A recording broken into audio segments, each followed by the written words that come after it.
ኤርትራም በርሻ መሬት አሰብን ትለውጣለች ተብሎ የሚታመን ከሆነ there is no problem መንግስታት እስከ ተስማሙ። ነገር ግን ኤርትራ የእርሻ መሬት የሚለው ይሄ ተራ ወሬ ነው። ለመኖር የሚያስችል እርሻ መሬት አላቸው። ማን እስራኤል ያለ አንዳች እርሻ መሬት በበረሃ የኖረች ሀገር ነው።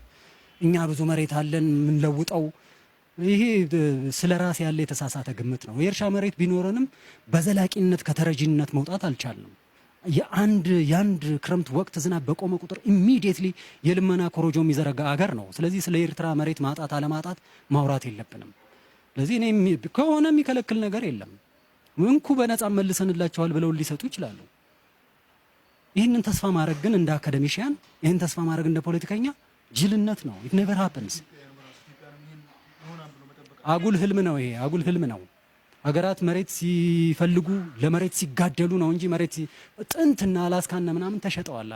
ኦኬ we're no more in that ለዛ ዘመን ላይ አይደለንም። አሁን መሬት አለኝ አምጡ የሚል ነው እንጂ እንኩ መሬት የሚል መንግስት ይመጣል ብዬ አላስብም። ይህንን ደግሞ በጣም ከሰማይ የራቀ ተራ ቅዠት ተስፋ አድርጎ ለብሔራዊ ችግር እንደ አንድ አማራጭ አድርጎ ማውራት አጠቃላይ ችግሩን በጣም በወረደ ደረጃ መመልከት ማለት ነው። ስለዚህ ሱመተው ነው የሚሻለው። ያለ አሰብ ሰርቫይቭ ማድረግ እንችላለን። ሀገር የሚዘርፍና የሚያጠፋ ኃይል ባይኖር ኖሮ ያለ ወደብ ማደግ እንችላለን። ትሩ ኢትስ አ ቢግ ትልቅ የሆነ ጉዳት ነው እንደ ሀገር።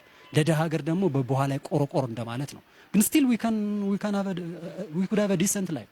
ሜቴክ ምጥጥ አድርጎ የበላውን ገንዘብ ለብሔራዊ ልማት አውለ ነው ቢሆን ኖሮ የተሻለ ሁኔታ ውስጥ እንሆን ነበረ። ስለዚህ ያለ ወደብ መኖር አይቻልም የሚለው የማይሆን ትርክት ነው።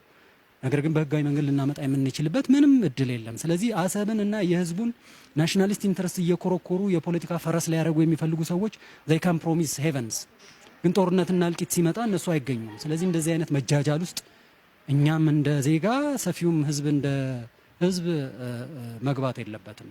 ለእልቂት የሚሆን የጦርነት ምልመላ ሲመጣ እየሄደ የሚሞተው ማን እንደሆነ እናውቃለን።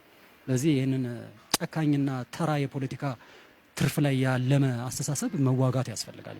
ያልታወቀ ምክንያት ወደ መጋለ ዘይ ተፈለጠ ምክንያት ናብ ወረዳ መጋለ አትዮም ወራር ፈጽሞም ክሳብ ሕዝነት ቦታ ሒዞም ወለው ትማሊ ኣብ ሰዓታት ንግሆ ናብ ተኸባቢ ምእታውን በወራር ምቁጽጻርን ጀሚሮም አጋምሸት ሰዓት 12 ቢሎም ድማ ተኽዚ ጀሚሮም ንግሆ ከኣቱ ከለው ነባሪ ህዝብን ናሃደመ ወጽዩ ካብኡ ንኹሉ ቦታ ምስ ተቆጻጸሩ ከባቢ ሰዓት 12 እዮም ናብ ህዝቢ ከቢድ ኣጽዋር ክትኩሱ ጀሚሮም ካብ ቀሊል ክሳብ ከቢድ ኣጽዋር ክትኮስ ከሎ እዩ ህዝቢ ሰንቢዱ ካብ ሞርታር ክሳብ ዙ 23 ይመስለኒ ህዝቢ በዚ ድምጺ ተሰናቢዱ ሃዲሙሎ ኣብ መንጎ ዝተቐርቀረን ኣብቲ ንሳቶም ዘለውሉ ዝተረፈን ህዝቢ ኣሎ እቲ ሓይሊ ነቲ ቦታ ምስ ተቆጻጸሮ እዩ ዘሎ ዝተመለሰ የለን እቲ ቦታ ሰፊሕ እዩ እቲ ሓይሊ እውን ገዚፍ እዩ ብቁጽሪ ክንዲዚ ዝኣክል ኢልካ ዝግለጽ ኣይኮነን ብዙሕ ዓድታት እዩ ሒዙ ዘሎ ኣስታት 15 ኪሎ ሜትር ናብ ውሽጢ ዓፋር ደፊኡ ኣትዩሎ ብወገና ኣብቲ ከባቢ ዘሎ ምልሻ እንተዘይኮይኑ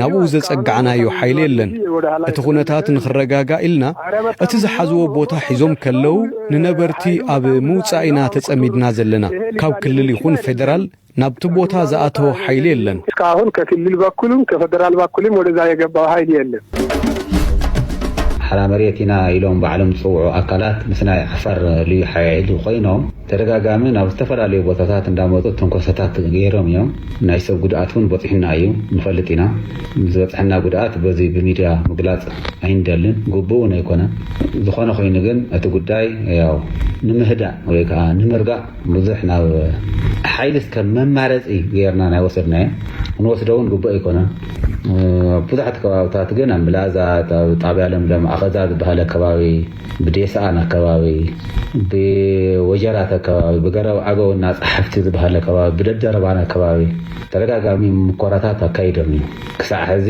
ብፍላይ ሕዚ ቀረባ ብሕዚ ብ23 2018 ዓመተ ምህረት ኣብ ገረብ አገውን ኣብ ደደረባና ከባቢ ካብ መጋለ መወገሰ ቃል ዝገበረን ገረብ አገው ከባቢ ካብ ቶንሳ ዝበሃል ከባቢ መወገስ ገይሩ ትንኮሰታት ተገይሩ እዩ ሓደጋውን ኣውጽሕም እዮም ክሳዕ ሕዚ ግን ንሕና ምስ ናይ ዓፋር ፍሉይ ሓይልን ምስ ሓራ መሬት እየኢሉ ንባዕሉ ዝፅውዕ ዘሎ ሓይልን ንሕና ብኣና በኩል ዝተገብረ ክሳዕ ሕዚ ትንኮሳ የለን ዝወሰድናዮ ሪቨንጅ ወይ ከዓ ባዕልኻ ናይ ምክልኻል ስጉምቱን አይወሰድና ባዕልኻ ናይ ምክልኻል ስጉምትስ ካብ ዘለኻ ትሕሶ ቀፂልካ እውን ብዙሕ ነገር ምግባር ይከኣል እዩ ኣብ ዘለናያ ቦታ ኮይና ባዕልና ከም ምክልኻል ተሓለፈ ግን ምንም ዓይነት ናብ ናይ ዓፋር ቦታ ዝተቆፃፀርናዮ ቦታ የለን ከምኡ ዓይነት ድልየት እውን የለን ንሕና ብሕጊ ኢና ንመራሕ ውዕል ሰላም ፕሪቶሪያ ፈሪሱ ክሻዕተ የተባሃለ ንሱን ኣኽቢርና ኢና ክንቅፅል